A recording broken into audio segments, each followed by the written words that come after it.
नमस्कार दोस्तों, अगर मैं आपसे कहूं कि मैंने सिर्फ एक वीडियो की वजह से लगभग 70,000 रुपए की अर्निंग की, तो शायद कुछ लोग कहेंगे कि ऐसा कैसे हो सकता है। कुछ लोग कहेंगे कि ये तो लक होगा और कुछ लोग कहेंगे कि हमारे साथ तो ऐसा कभी नहीं होगा।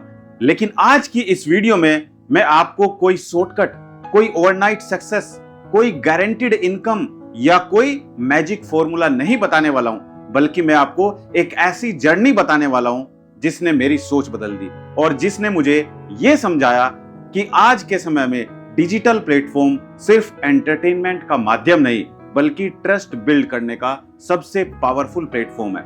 इसलिए इस वीडियो को आखिर तक जरूर देखिए, क्योंकि आखिर में मैं आपको एक ऐसी बोनस स्ट्रेटजी बताऊंगा जिसे फॉलो करके कोई भी इंश्योरेंस एडवाइजर, फाइनेंशियल एडवाइजर या सेल्स प्रोफेशनल अपनी डिजिटल जर्नी की शुरुआत सही तरीके से कर सकता है, बिना किसी बड़ी इन्वेस्टमेंट के। दोस्तों, सबसे पहले मैं एक बात बिल्कुल क्लियर कर देना चाहता हूं कि यह वीडियो एजुकेशनल पर्पज के लिए है। मेरा उद्देश्य किसी इनकम की गारंटी देना नहीं।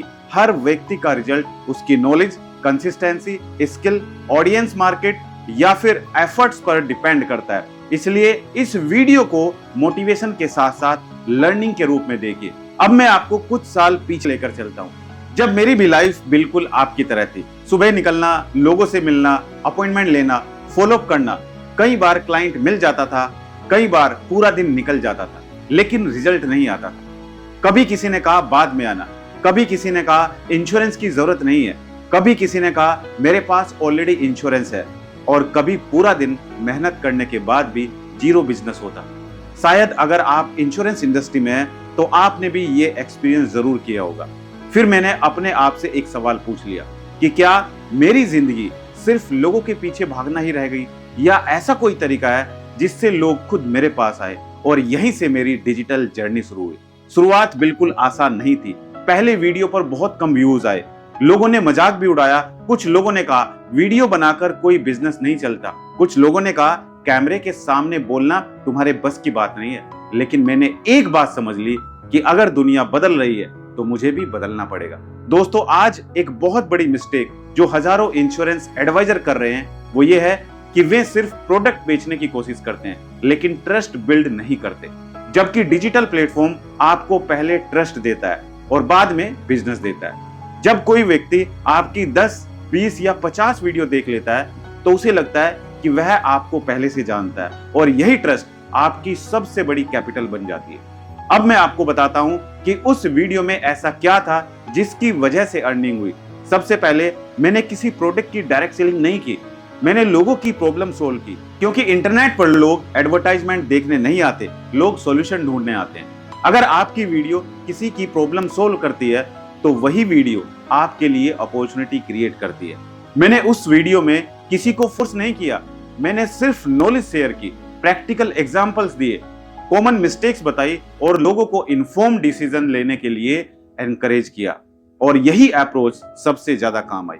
अब आप खुद से सोचिए, अगर आपके पास 2 एडवाइजर हैं, पहला एडवाइजर रोज फोन करके कहता है पॉलिसी ले लो, और दूसरा एडवाइजर पिछले कई महीनों से लगातार यूजफुल वीडियो बनाकर लोगों को एजुकेट कर रहा है, तो जब इंश्योरेंस लेने का समय आएगा तो लोग किस पर ज्यादा ट्रस्ट करेंगे? दोस्तों, डिजिटल प्लेटफॉर्म पर सक्सेस का सबसे बड़ा सीक्रेट व्यूज नहीं, फॉलोअर्स नहीं, सब्सक्राइबर नहीं, बल्कि ट्रस्ट है। क्योंकि व्यूज अटेंशन दिलाते हैं, लेकिन ट्रस्ट ट्रांजैक्शन करवाता है। मुझे आज भी याद है जब उस वीडियो को लोगों ने देखना शुरू किया तो मुझे कमेंट्स आने लगे, मैसेज आने लगे, कॉल्स आने लगे। लोगों ने कहा आपकी वीडियो देखकर हमारी कई गलतफहमियां दूर हो गई। और जब लोगों को लगा कि उन्हें वैल्यू मिल रही है, तभी अपॉर्चुनिटीज आने लगी और वहीं से अर्निंग भी शुरू हुई। मैं फिर से क्लियर कर दूं कि 70,000 सिर्फ एक नंबर है।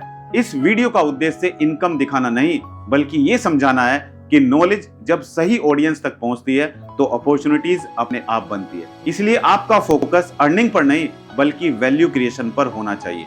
अगर आप आज भी सोच रहे हैं कि कैमरा अच्छा नहीं है, ऑफिस छोटा है, कॉन्फिडेंस कम है, एडिटिंग नहीं आती, इंग्लिश कमजोर है, या लोग क्या कहेंगे, तो याद रखिए दुनिया का कोई भी सक्सेसफुल क्रिएटर परफेक्ट होकर शुरू नहीं हुआ था। सबने इम्परफेक्ट शुरुआत की थी, लेकिन उन्होंने शुरुआत जरूर की थी।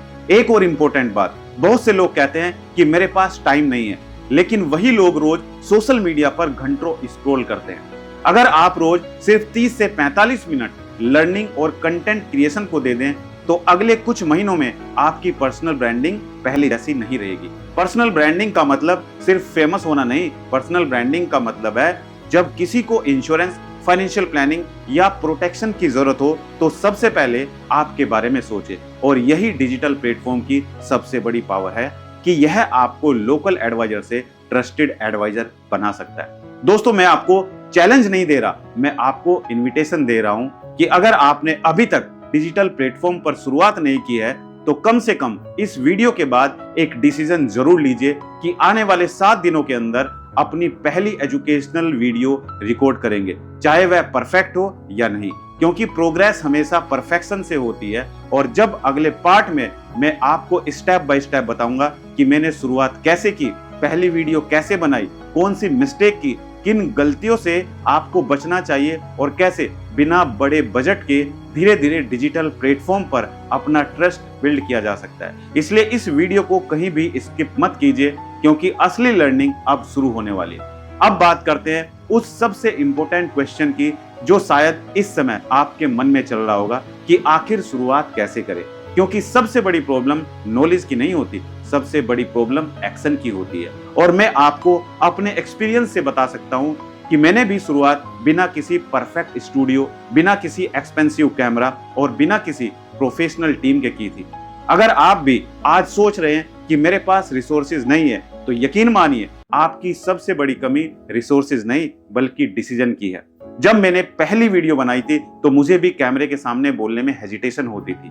कई बार रिकॉर्डिंग शुरू की और बीच में बंद कर दी, कई बार अपनी ही आवाज अजीब लगी, कई बार लगा कि लोग क्या कहेंगे। लेकिन फिर मैंने एक बात समझी कि ऑडियंस परफेक्ट वीडियो नहीं ढूंढती, ऑडियंस ऑनेस्ट और यूजफुल इंफॉर्मेशन ढूंढती है। अगर आपकी बात किसी की प्रॉब्लम सोल्व करती है तो लोग छोटी छोटी टेक्निकल मिस्टेक को इग्नोर कर देते हैं। डिजिटल प्लेटफॉर्म पर सबसे पहले आपको अपने नीच को क्लियर करना होगा। अगर आप इंश्योरेंस एडवाइजर हैं तो हर टॉपिक पर वीडियो बनाने की जरूरत नहीं है।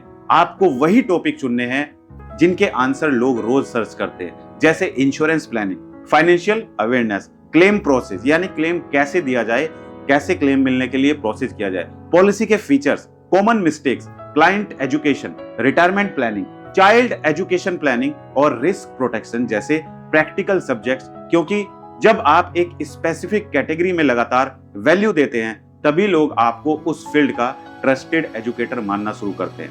दूसरी सबसे बड़ी गलती जो नए क्रिएटर्स करते हैं वो ये है कि पहले दिन से व्यूज गिनना शुरू कर देते हैं। याद रखिए, शुरुआत में आपका टारगेट वायरल होना नहीं होना चाहिए, आपका टारगेट कंसिस्टेंट होना चाहिए, क्योंकि कंसिस्टेंसी ही एल्गोरिथम से पहले ऑडियंस का ट्रस्ट जीतती है। मैंने भी कई ऐसी वीडियो बनाई जिन पर बहुत कम व्यूज आए, लेकिन मैंने उन्हें फेलियर नहीं माना, क्योंकि हर वीडियो मुझे कुछ नया सिखा रही थी। कोई वीडियो मुझे बेटर कम्युनिकेशन सिखा रही थी, कोई बेटर थंबनेल बनाना सिखा रही थी, कोई बेटर टाइटल, कोई बेटर स्टोरी टेलिंग और कोई ऑडियंस साइकोलॉजी समझा रही थी। इसलिए हर वीडियो मेरी नेक्स्ट वीडियो को इम्प्रूव कर रही थी।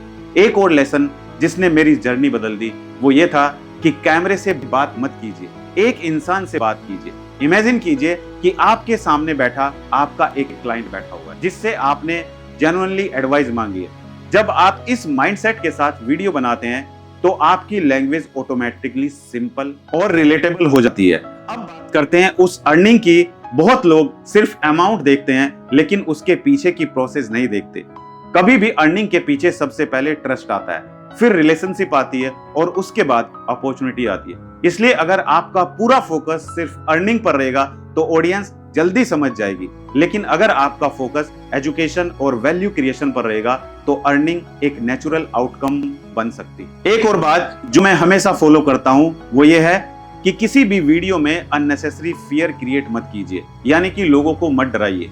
ऑडियंस को एजुकेट कीजिए, बैलेंस इंफॉर्मेशन दीजिए, फैक्ट और प्रैक्टिकल एग्जांपल्स का यूज कीजिए और व्यूअर्स को इन्फॉर्म्ड डिसीजन लेने के लिए एनकरेज कीजिए। अगर आप इंश्योरेंस एडवाइजर हैं तो आपकी सबसे बड़ी स्ट्रेंथ आपका एक्सपीरियंस है। रोज आप क्लाइंट से मिलते हैं, ऑब्जेक्शन सुनते हैं, रियल लाइफ सिचुएशन देखते हैं। यही आपकी कंटेंट लाइब्रेरी है। आपको टॉपिक्स बाहर नहीं ढूंढने, आपको सिर्फ अपने डेली एक्सपीरियंस को एजुकेशनल कंटेंट में कन्वर्ट करना है। एक और पावरफुल हैबिट जिसने मेरी ग्रोथ में बहुत हेल्प की वो थी लर्निंग। मैंने सिर्फ कंटेंट नहीं बनाया बल्कि कंटेंट क्रिएशन भी सीखा, कम्युनिकेशन भी सीखी, स्टोरी टेलिंग सीखी, थंबनेल साइकोलॉजी समझी, ऑडियंस रिटेंशन पर काम किया और सबसे इंपॉर्टेंट फीडबैक को सीरियसली लिया, क्योंकि इंप्रूवमेंट बिना फीडबैक के पॉसिबल नहीं होता। याद रखिए, डिजिटल प्लेटफॉर्म पर कंपटीशन जरूर है लेकिन ओरिजिनलिटी की कमी है।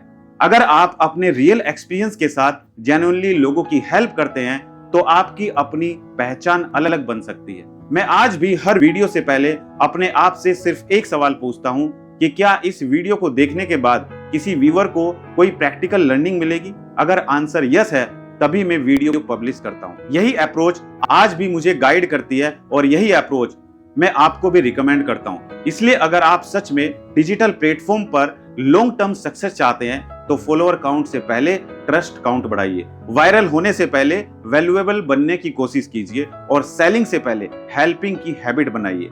अगले और फाइनल पार्ट में मैं आपको वो माइंडसेट, डेली एक्शन प्लान और प्रैक्टिकल रोड मैप बताऊंगा जिसने मेरी पूरी डिजिटल जर्नी को बदल दिया और जिसकी मदद से आप भी धीरे धीरे अपनी ऑनलाइन प्रेजेंस बिल्ड कर सकते हैं। लेकिन ये हम अगले पार्ट में डिस्कस करेंगे। तो अगर आप इस वीडियो का पार्ट 2 देखना चाहते हैं तो कमेंट में हमें बताइए कि पार्ट 2 हमें देखना है, तो मैं इस वीडियो का पार्ट 2 आपके लिए लेकर आऊंगा।